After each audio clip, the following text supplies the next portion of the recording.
Culture Hour with Ayesha Hazarika on Times Radio. Welcome to Culture Hour. We've got a cracking lineup for you, but let's begin with the battle of the blockbusters, which will be decided in Los Angeles tonight at the 96th Academy Awards ceremony. Let's remind ourselves of some of the movies hotly tipped to win big this year.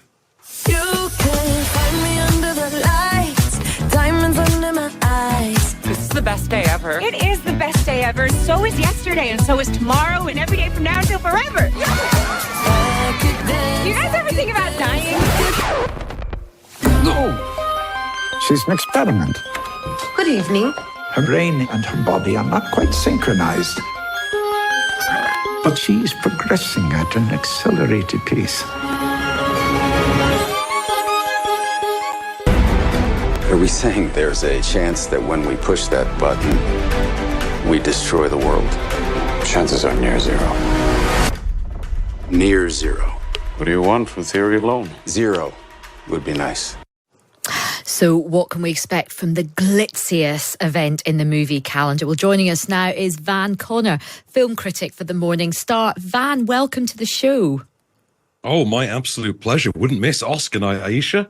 Special night. So, look, take us through your predictions. Who do you want to see win? This is a very big night for Oppenheimer. I think we've been seeing this coming for a long time now, and it seems to be Oppenheimer's night to lose. I think that's pretty much a shoe-in for most of its nominations, save for, in a pinch, most definitely best actress for Emily Blunt. I don't think she's walking away with that, but I think definitely best picture, best director, best actor, best supporting actor. I think those are all going Oppenheimer's way this year.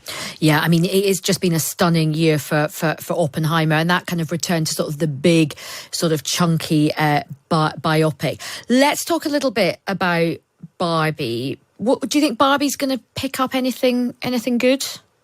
I mean, Barbie is an absolute guarantee for Best Song because it's nominated twice anyway. It's interesting that the song you played in the pre-reel there, which was Dua Lipa's "Dance the Night Away," which is the song most of us associate with Barbie, is not one of the ones that's up for the award. It's "I'm Just Ken" and the Billie Eilish song. The "I'm Just Ken," both of those are going to be performed, and the "I'm Just Ken" performance is apparently going to feature 65 Ken backup dancers. But I think Billie Eilish, sorry, very different, Billie. Billie Eilish is a shoe-in for that Oscar, most definitely. There's a chance, I would say, for production design as well, and I wouldn't be too shocked to see an upset in the adapted screenplay category, because rather controversially, Barbie is up for adapted screenplay. I could see it definitely on song, but the other two are possibilities. Other than that, I don't think it's Barbie's year.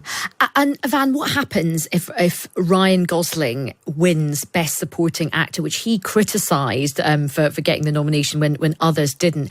Is that going to be #Orcs? Oh, there's going to be max orcs, peak orcs, for no other reason, I think, more than anything, because it is very clearly Robert Downey Jr.'s year. There's a lot of symbolism behind where Downey's been positioned this award season, and it's like Scorsese getting the Oscar for The Departed in 2006. It's not about that film. It's about what he represents, like, to the industry up to that point. And with Robert Downey Jr., there is very much a sort of, we kind of owe you for saving the film industry. As far as Gosling himself goes, it does kind of fly in the face of, Greta Gerwig not being nominated for Best Director, Margot Robbie not being nominated for Best Actress, and it does kind of play into the message of the film that of those three main talents, it's only Gosling that got it. Yeah, slightly awkward. Now, Poor Things is getting a lot of kind of love as well. Do you think that's going to do well?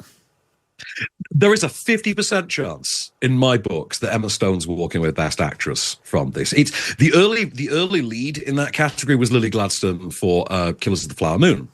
Now, that momentum seemed to die away and Emma Stone seemed to take over because there was a much delayed release, I think, as far as a lot of people seeing Poor Things went. Like, I myself didn't really get to see it until sort of the new year kind of time. A lot of people went late to Poor Things. So the Emma Stone momentum is relatively fresh, but it does seem quite powerful. And it would make her a two-time Oscar winner at a very young age. Like, there is a fantastic career ahead of that woman if this goes that way. Now, a final question for you. you. I remember that vintage Oscar with Will Smith and all the kind of drama. Are we expecting any drama? Who's hosting? What? Because that's the fun bit of the Oscars, the sort of stuff that goes slightly wrong and the beef or the drama. Yeah, I mean, for me, the slap was that was a seminal moment, and also it was up there with Warren Beatty reading out the wrong winner for Best Picture a few years previous, the La La Land Moonlight. Incidentally, the last time Emma Stone won an Oscar. Oh, yeah. I don't think there's anything quite that shocking coming our way. I mean, it's Jimmy Kimmel hosting.